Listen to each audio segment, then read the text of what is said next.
Hi అండి, welcome to my channel. ఈరోజు recipe వచ్చి నూనె వంకాయ కర్రీ అండి.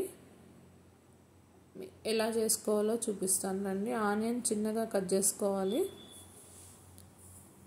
పీల్ అంతా తీసేసి చిన్న పీసెస్గా కట్ చేసుకోండి. మీకు ఎంతమందికి ఇష్టం అండి గుత్తి వంకాయ కర్రీ? ఎలా చేస్తారు కామెంట్ బాక్స్లో కామెంట్ చేయండి. నచ్చితే లైక్ చేసి షేర్ చేసి సబ్స్క్రైబ్ చేయండి.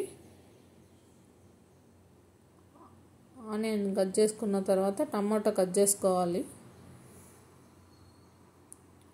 ఇది కూడా సేమ్ ఇదే ప్రాసెస్లో కట్ చేసుకోండి.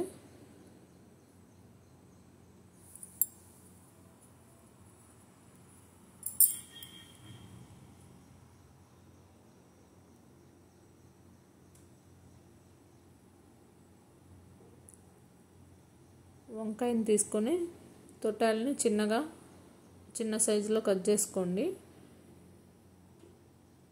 మళ్ళీ 4 పీసులు చేసుకొని నీళ్ళలోకి వేసుకోండి. దాంట్లో పసుపు ఉప్పు వేసుకోండి. శనగిత్తనాలు బాగా వేపుకొని పక్కన పెట్టుకోవాలి. వెల్లుల్లి రెబ్బలు కూడా పెట్టుకోవాలండి. శనగిత్తనాలు వచ్చి మిక్సీలోకి వేసి వెల్లుల్లి రెబ్బలు, రాళ్ళుప్పు, పసుపు, ధనియాల పొడి, కారము వేసుకొని ఎండు కొబ్బరి వేసుకోవాలండి.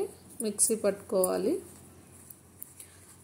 పొయ్యి మీద స్టవ్ వెలిగించి కుక్కర్ పెట్టి తిరువాత వేసుకోవాలండి. ఆనియన్స్ వేసుకొని ఎర్రగా వేపుకోవాలి. టమాటా వేసుకోవాలి. ఇవన్నీ అంత లోపల వంకాయకి వచ్చి పౌడర్ అంతా నింపుకోవాలండి. నింపుకొని పచ్చివాసన పోయే వరకు వేపుకోవాలి. వేపుకున్న తర్వాత ఈ పౌడర్ ఉంటుంది కదా అంతా దాంట్లోకి వేసేసి కొంచెం వాటర్ కలిపి వేసేసేయండి. నీళ్ళు క్వాంటిటీ చూసుకొని వేసుకోండి. మరీ తిక్కుగా ఉండకూడదు, మరీ పలుచగా ఉండకూడదు. ఇది 3 విజిల్ రావాలండి. వెయిట్ వచ్చిన తర్వాత మూత తీసి చూస్తే వేడి వేడి గుత్తి వంకాయ కర్రీ రెడీ అయింది. చూసేద్దాం రండి.